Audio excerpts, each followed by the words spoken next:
Hi, and welcome to the Common Sense Workouts podcast, where we offer common sense advice to help take the complexity out of reaching your fitness goals. Today's episode, we're going to be talking about chronic pain and how it affects workouts. And I'm here with Hayden. Hi, Hi, Hayden. hi, Chad. Hi, everyone. So, I guess for the record, this is the first episode in the podcast. You know what? Actually, before we get into it, I know we're gonna dive right into the questions, Hayden, but I figured it'd be good to, even just for us to set the record straight in terms of what the long term goal is, or what the vision is here in terms of what you're hoping to accomplish and help people with. Yeah, so I think it's exactly what the name of our project suggested. The common sense workout is basically help people to work out with the most making sense fact that they can just work out with whatever they have in order to reach the goal the way they want to, because I strongly believe that everybody has the, a unique body Hmm. that it's hard to actually just give you a blueprint about how the people work, how the body works, and also how to progress people out of pain, right? So with the common sense workouts, I believe that we are trying to give people not the blueprint, but more like a guidance where everybody can have all the trick or the tip that they can figure out on their own to find out the way that fit the best for them, for them to build their strength and build the muscle. And also, it's more like you know, opening all the myth inside the industry, Yeah. hoping Oh, people yeah. to don't get overwhelmed by every million of link that they can find on the Google when they're trying to search for the pain. Right. Yes, so yeah, I think it will be very helpful in the long run for anyone who either new or don't have much time to do the research on the internet about their body, about their chronic pain. That might bring it into them in the simplest way. Yeah. Yeah, I think that's a good point that you bring up in terms of especially like a lot of the common myths in the fitness space. I guess one being that whole idea of like the one size fits all kind of blueprint, and especially when it comes to pain, right? Because I think for a lot of people, uh, at least when I worked out with people like some of my friends, if if I'm experiencing pain like in a certain way, right? I think there's this very surface level idea of like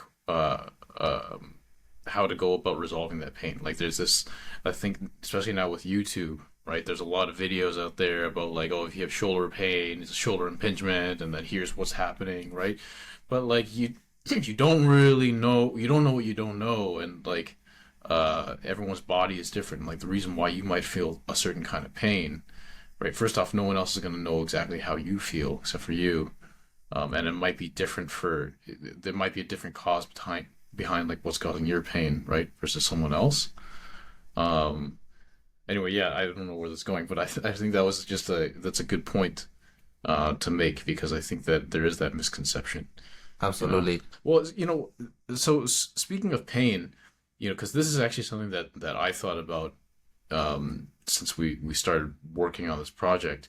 What's I guess for people out there who maybe feel pain with their workouts, but aren't exactly sure what the definition of like let's say chronic pain is, right? Because that's actually a question I had was like how do you differentiate between let's say acute pain, chronic pain? Like at what level does pain become a concerning problem for you? Right. So as it suggests that the chronic pain is a pain that stay with you for long term, and acute pain is a pain that just occur like recently, right? In the way in the gym, we like to think of acute pain is more like the pain that occur right away when you are working out on the set, that we consider that like a acute injury, Okay. where say people pull their lower back when they do the deadlift, they tweak some muscle, they have some cramp when they do the squat or any kind of exercises. That we say is the acute pain. Okay. And the chronic pain is the pain that is presents everywhere and at any time of your day. Okay. You go out and you still feel the pain. Uh, It's there when you sit. It's there when you lay on your bed. okay. It's there when you chill. It's there when you do the exercise. There's a different level of chronic pain, right? But for pretty much both of them, acute pain and chronic pain, I think it's become problematic when it stop you from doing what you want to do. Because at the end of the day, that all matter, right? Like the ability of freely doing what you want to do is what matter, right? So it's pretty interesting when we talk about pain like that. So for example, like the menstrual pain for women, right? So my girlfriend, she has like very, very bad cramping and it's very painful, right? So I did some research about that and pretty much like you'll be surprised that like so many women experience so much pain in their period that they don't really have any solution for it, right? Because it's just nature thing, right? You are in the period and you feel a lot of pain.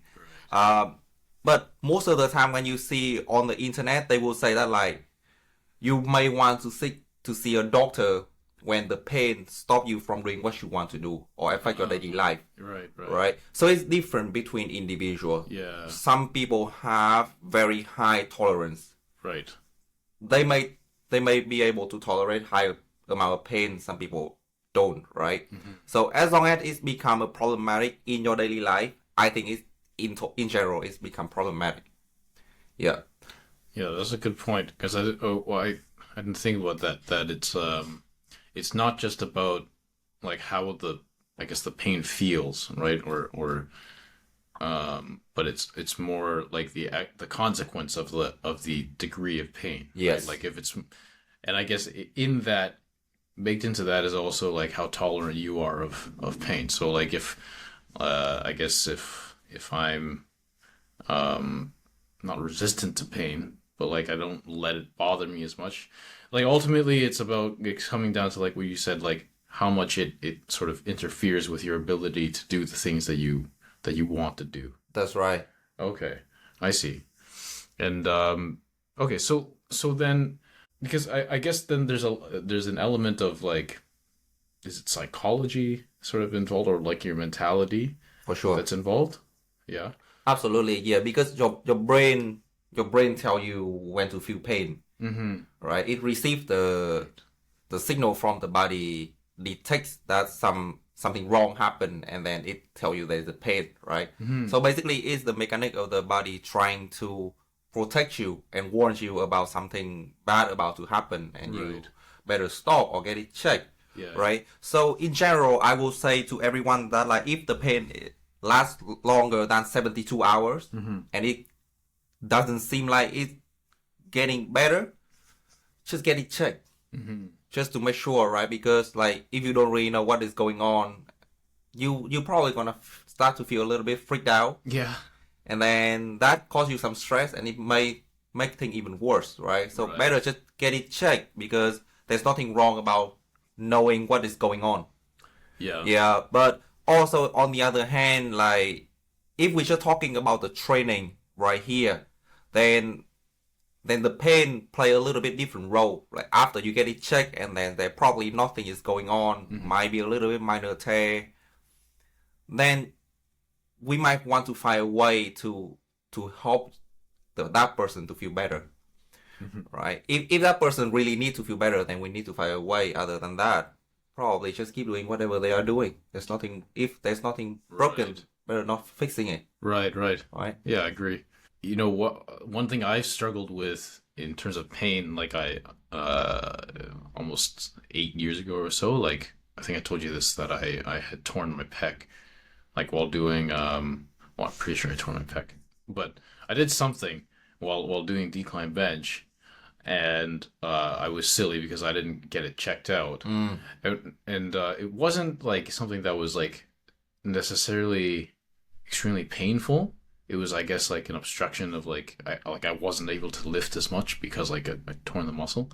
But like for I guess for people who are in a similar situation where because like before that I hadn't experienced any pain, right? But let's say like I had been experiencing some kind of like soreness over time, like something like I guess that was not necessarily acute, but like something that had been building up. What are some like good um I guess pieces of advice for people who might not have a problem right now, but are experiencing or doing things that could turn into something that's a much more serious problem, like getting a torn pec or something like that. Good question. I strongly believe that it come from what is your habit of training or habit of moving, of living.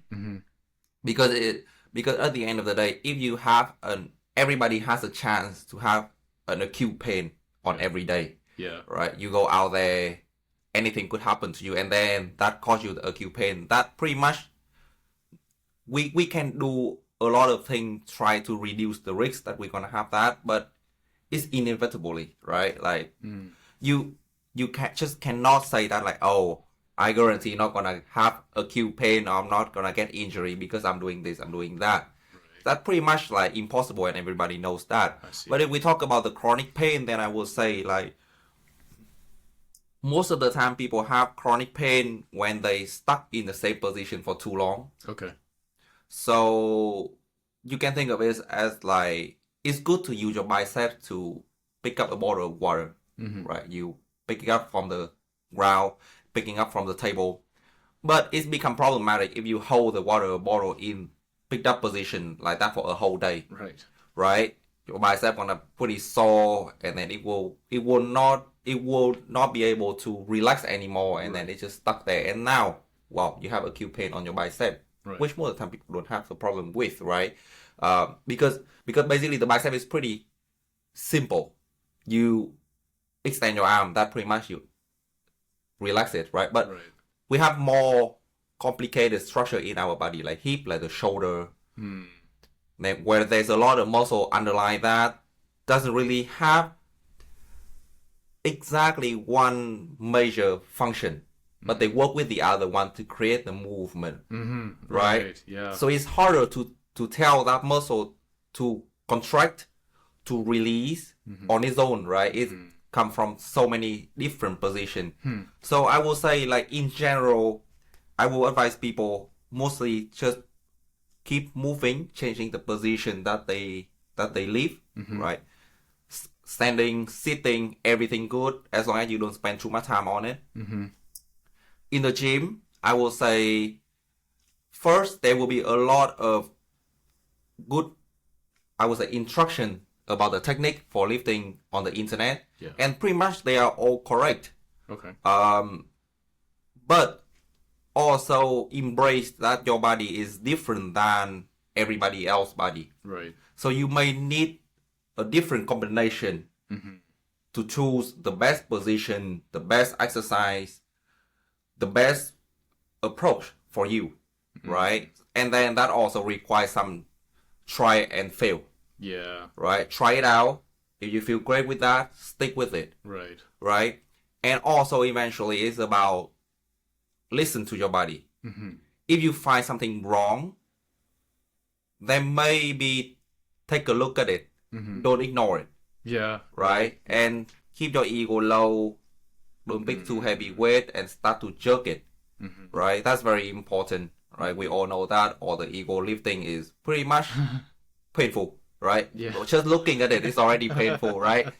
So have a good idea of your capacity, and put a proper demand on it instead of put too much demand on too low capacity, right? And even we talk about capacity like that, it can change between days, right? Some day you wake up and you feel terrible. Some day you wake up and you feel like you can lift the wall. Yeah. Right? It's true. So the plan also needs to be flexible enough to change between days as well.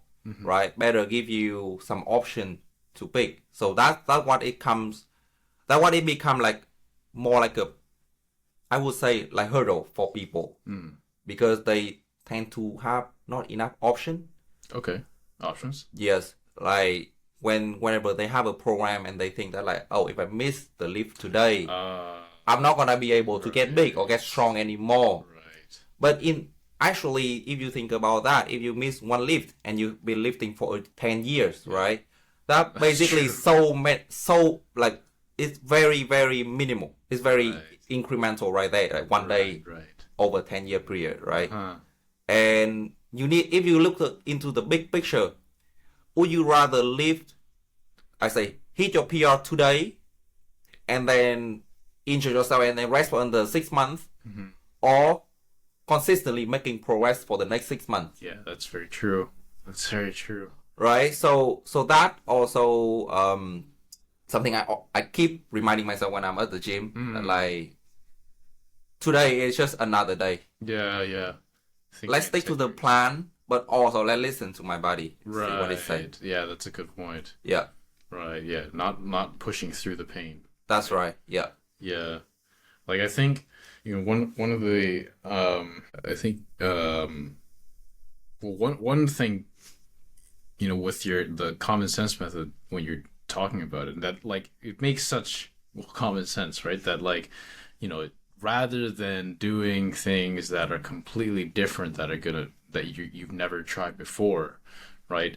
And hoping that like let's say in a situation where like someone's experiencing pain, doing like a squat, and then like rather than trying all sorts of like mobility exercises and drills that you might see online on YouTube from like your favorite like fitness influencer or whatever, it's better to just like stick with what you're already doing, and just like, because a lot of times the pain is actually specific to that movement, right? Like I guess like even when I was when you helped me with my squat, like I only felt the pain in specific kinds of squatting movements or hinge movements. Like it wasn't, I wouldn't feel it in like the split squat.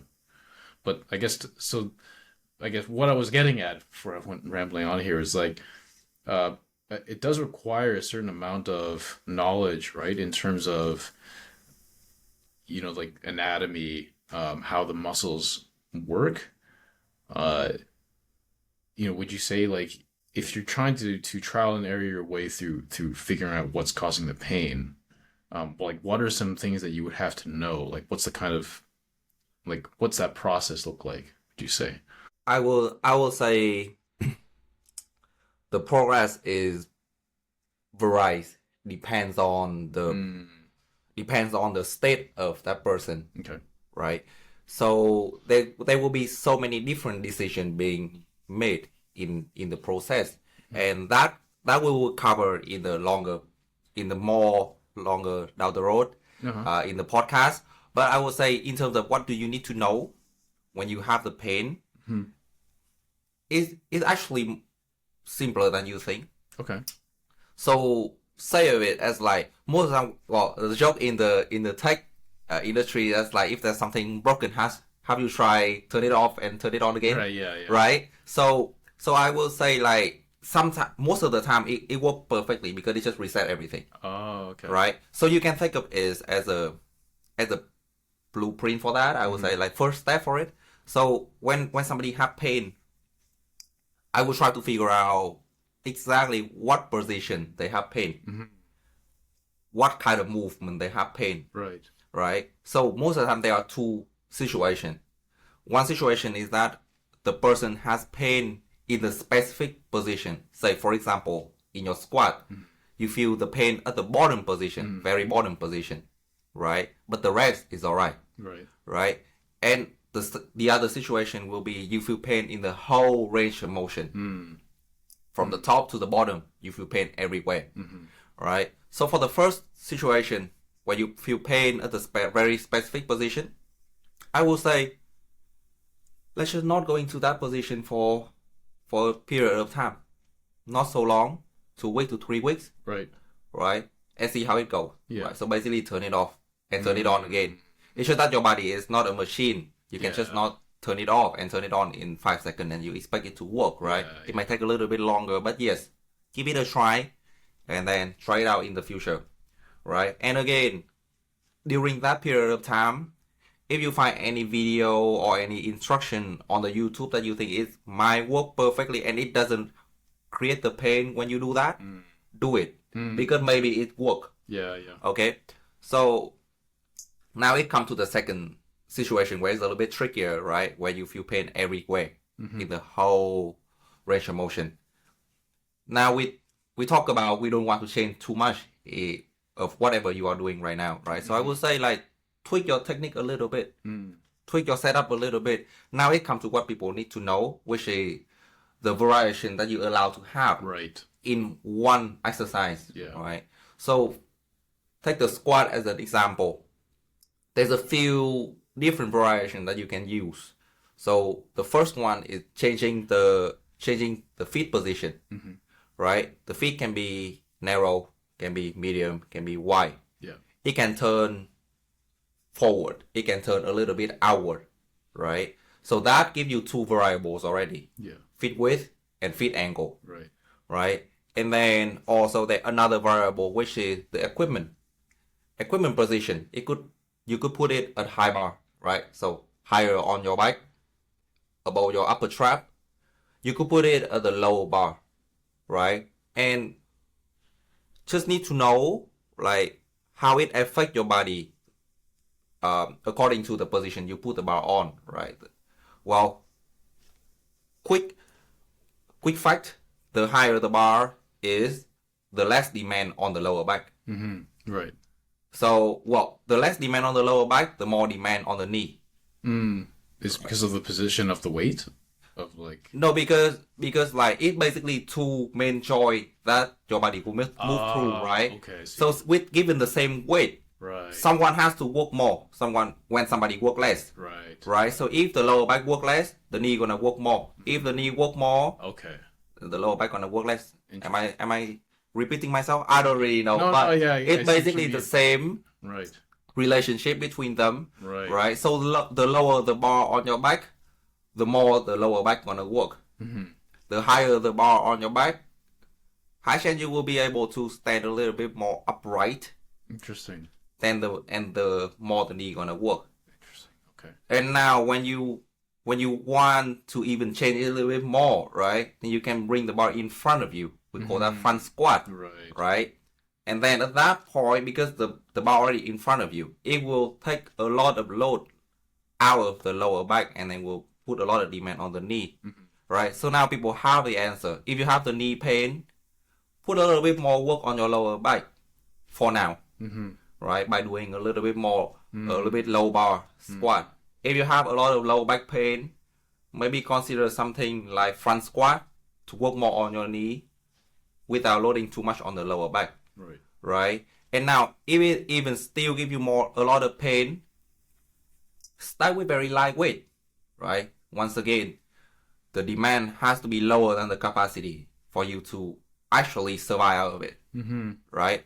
So most of the time when you have pain, your body is being sensitized, and temporarily the capacity is pretty low. Right. The other muscle can still be very strong, but your body doesn't really take it as a real capacity anymore because right now it's in pain, right? So it tries to reduce the capacity as low as possible so you can rest and can recover from it. Yeah. So I will say like the general step will be first start from the very lightweight, the lightest one that you can try, right?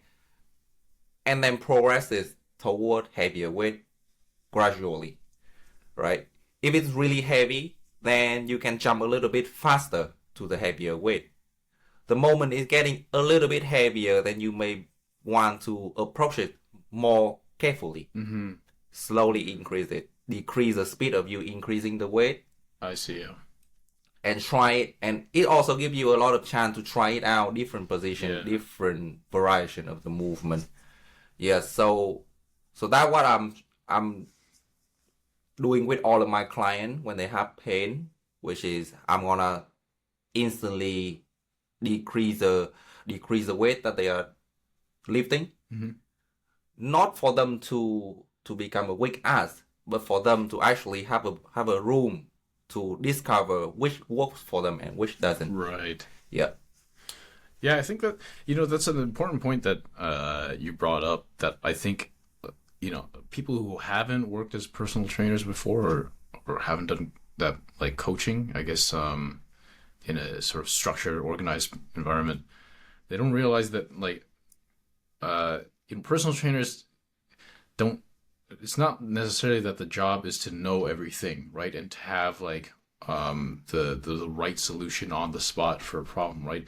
They actually like what I realized going through, at least when I was training, was that it's more about just kind of the experience that you have working with a wide variety of clients and sort of understanding what to look for, with like when a client is experiencing pain. And I just want to bring this up because like I think there is that misconception that like, oh, like personal trainers are sort of like the expectation is that you have to like know everything, but it's more that you just have the knowledge.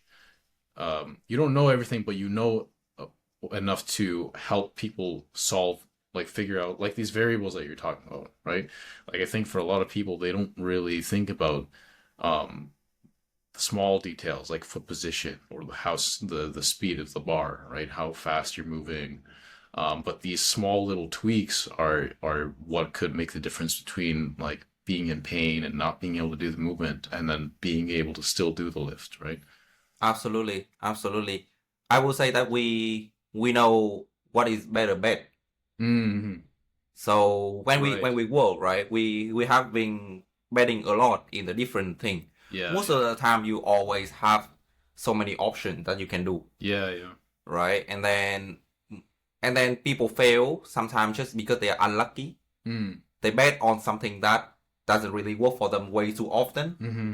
and then that actually make them feel stressed, make them Mm. feel discouraged, and then Mm-hmm. they stop, right? Yeah. So for us, we pretty much know what is what is good bet, Yeah. where people can bet on and then give it a try.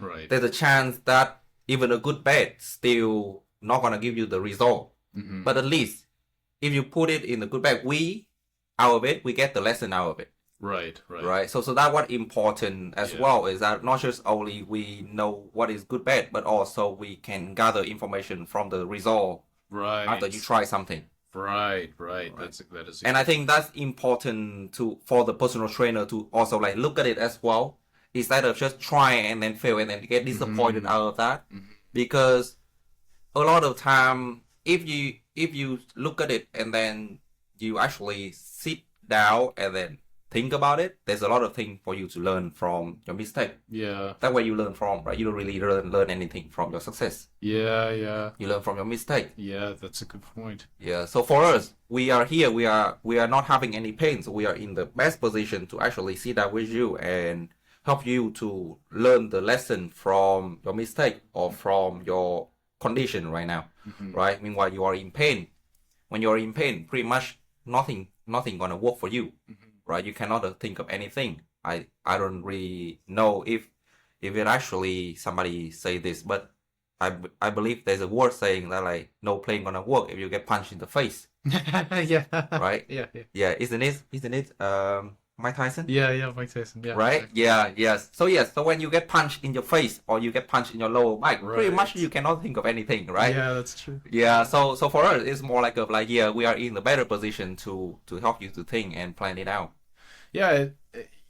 Something I didn't think of that you just talked about too is like there is that component of stress, right? When you like for me, again with like squatting and like how I for the longest time I had this injury with my groin, my adductor.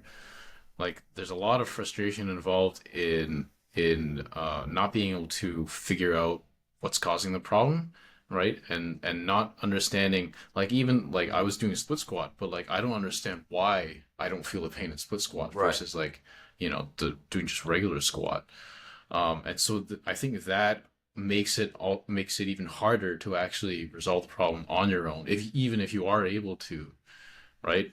Which is why I think like it's so valuable to have that second set of eyes, like someone who can objectively not just has the knowledge, but was also able to um, understand like the results, I guess, or like understand like with through that experimentation what to look for and like what signs I guess are indications of a certain type of pain, how to um, get rid of it. Absolutely. Yeah, so I don't know where I was going with that. I I will say like it pretty much happened to everyone.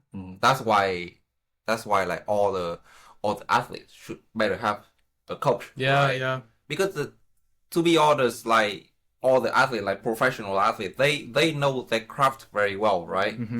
They are the master at their craft. Mm-hmm. But then again, when you are focusing on what you are doing, it's hard to look at the big picture, Yeah. right? A lot of the time it happened to me too when I have pain, and then I kind of struggle with it, and then just simple like some trainers kind of like check on me for a session, and they're like, "Have you tried this before?" I'm like, Mm.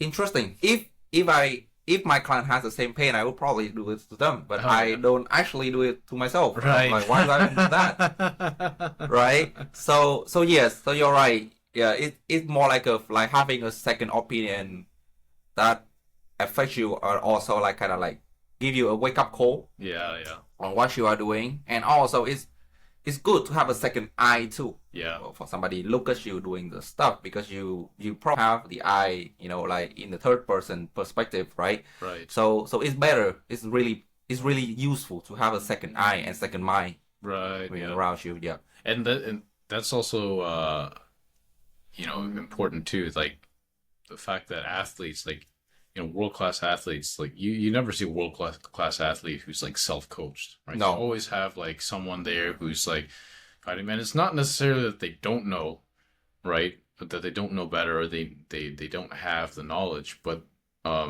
there is something about just having, like you're saying, like the another person there who is not just kind of like even in the moment. You're not thinking always about like form and everything. You have to think about like for a squat or deadlift, like to actually lift the Mm-hmm. heavy weight. So you need someone there to actually, I guess, watch you from take a step back and watch you, right?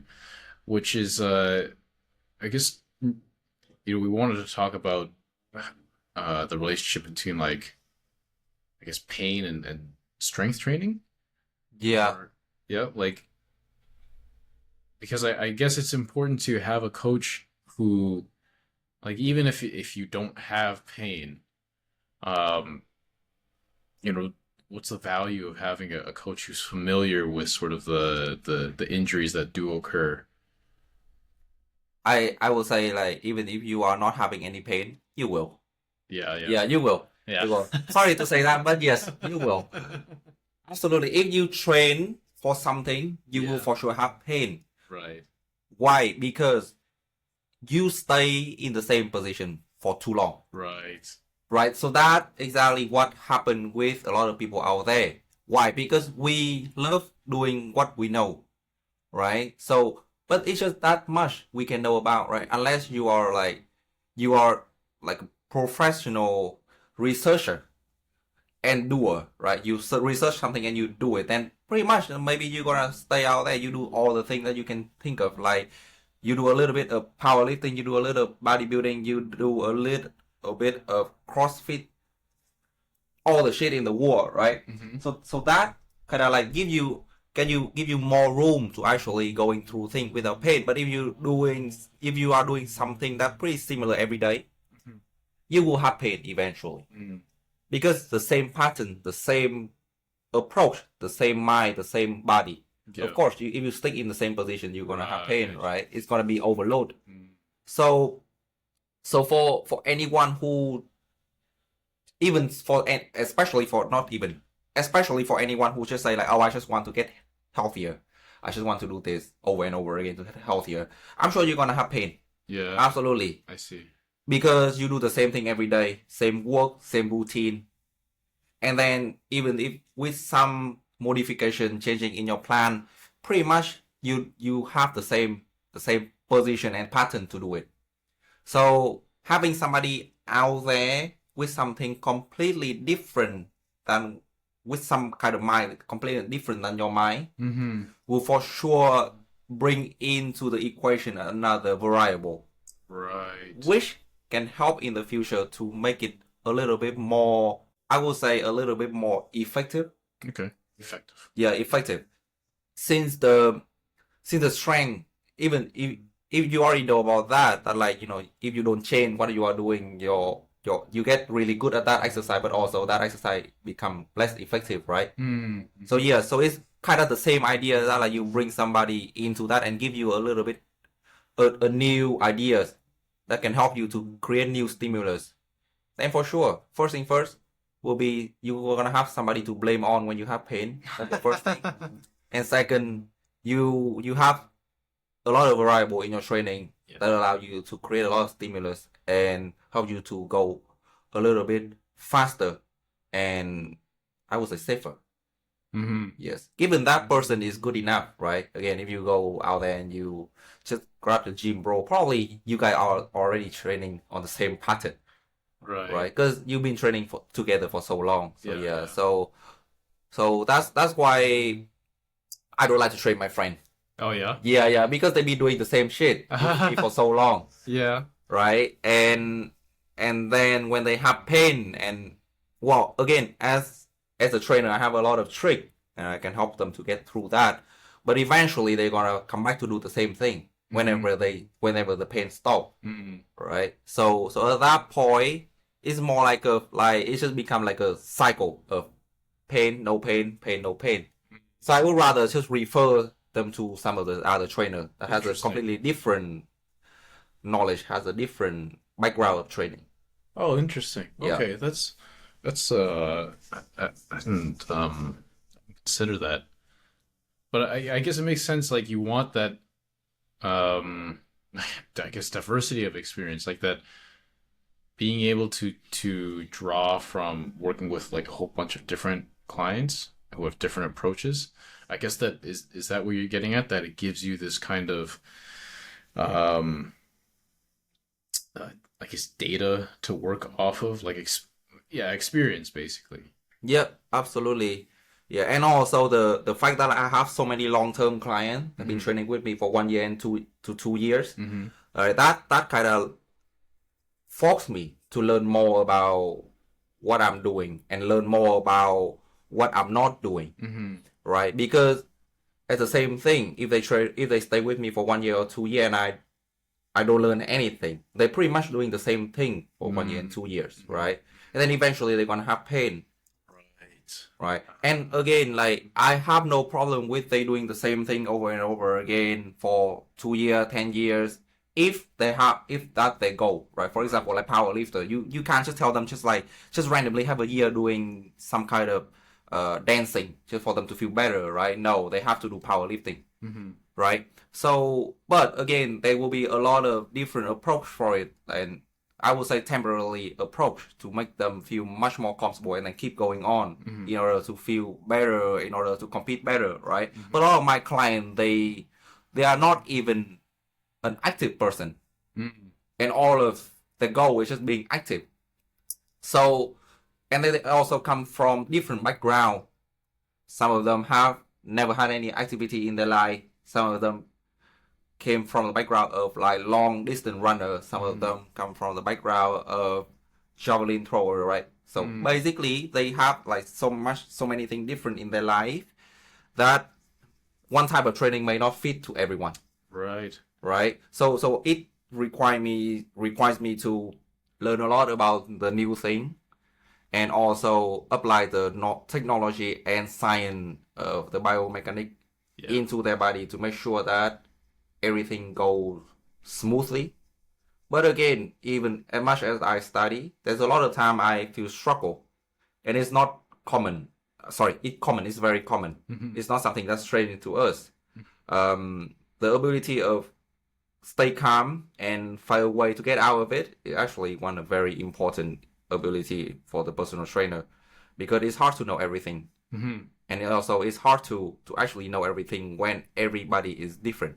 Right. Yeah. Right. A lot of time we think it's correct, meanwhile actually it's not, and then we just really confused, like what the hell is going on?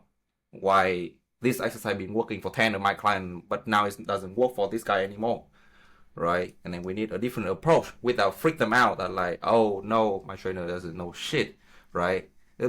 Well, most of the time now, I just admit that I don't know shit. I just tell them that like, I don't really know what's going on, but we can figure it out together. Yeah. Right? So I think people should think the same way like that, like you don't really know what is going on, but it's okay to figure it out together in the future, right? Because that's what's important.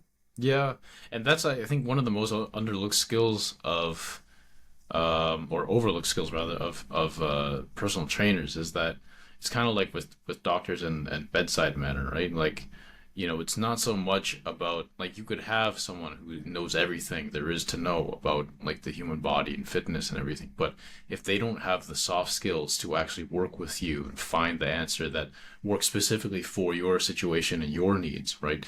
That it doesn't matter how much they know, right? Because they're not going to be able to use and apply what they know. And actually, that goes back to I guess the point that we started off with.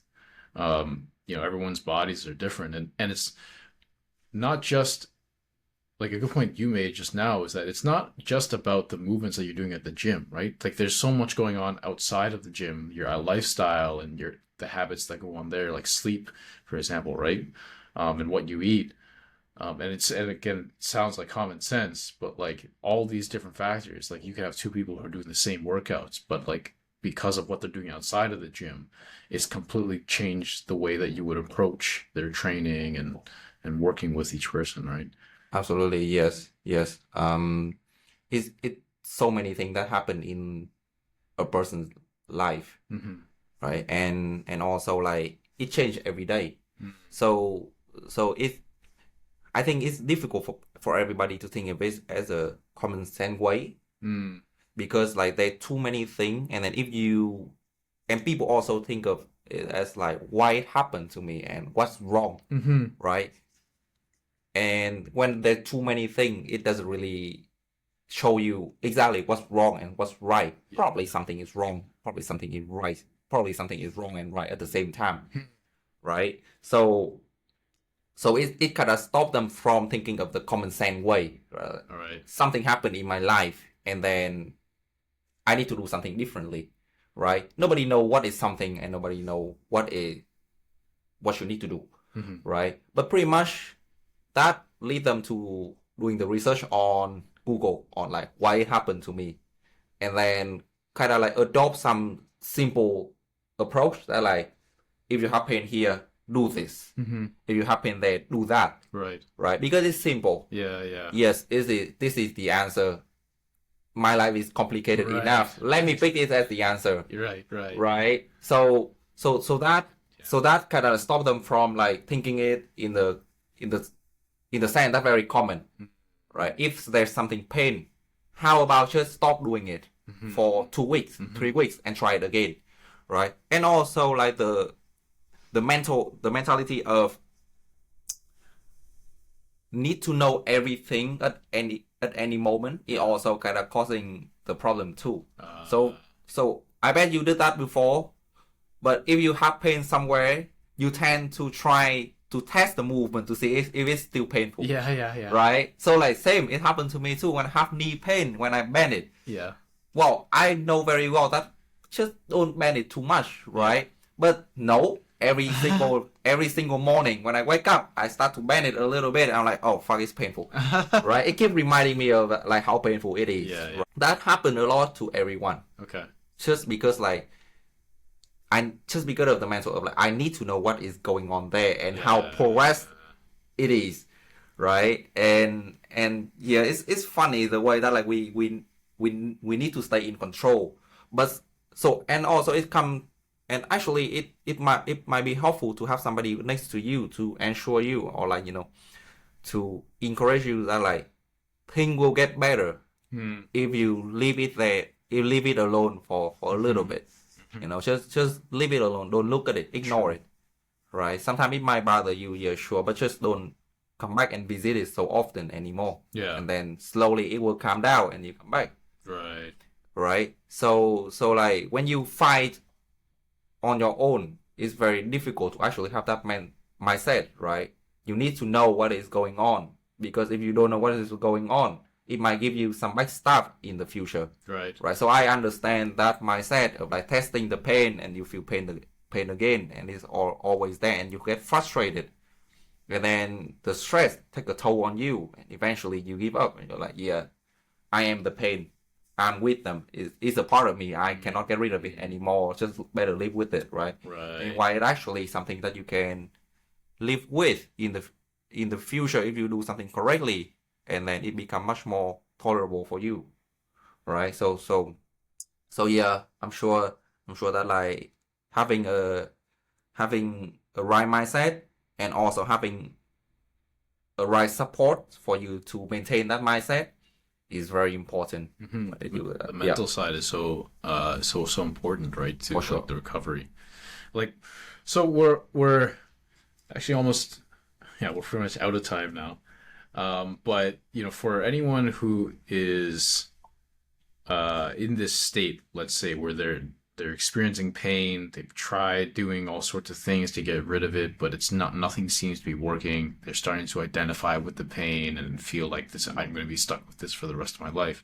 You know, what would be one final piece of advice or tip that that you would want to leave them with? Find somebody that you trust to help you with. To trust. Yes. Find somebody that you really trust, and you know that they know their stuff, to work with, and then stick to the plan. That's what matters.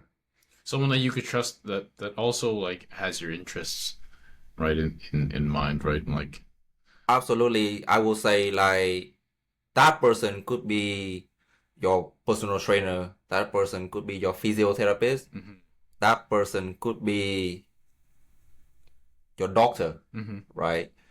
Anyone that you can trust, and you can stick with the plan with them to the end, that will be very impactful for you, because in our industry, everybody has a different approach, and most of the time their approach will lead to the right result. But if you don't stick to their plan, then you will have too many different directions to go. Yeah. And eventually you might end up at wherever you started. Right. So just pick somebody that you really trust, that you can stick with them to the end, and then just stick to the plan. Yeah. Yeah, I think that will help a lot of people to overcome their pain. That's a good point. Yeah. Stick to the plan. All right. Well, thank you, Hayden, for your time. It's always a pleasure talking with you.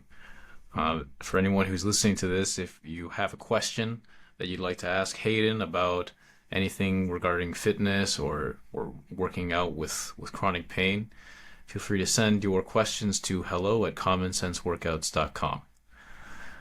So until next time then. Until next time, thank you so much. All right, thank you.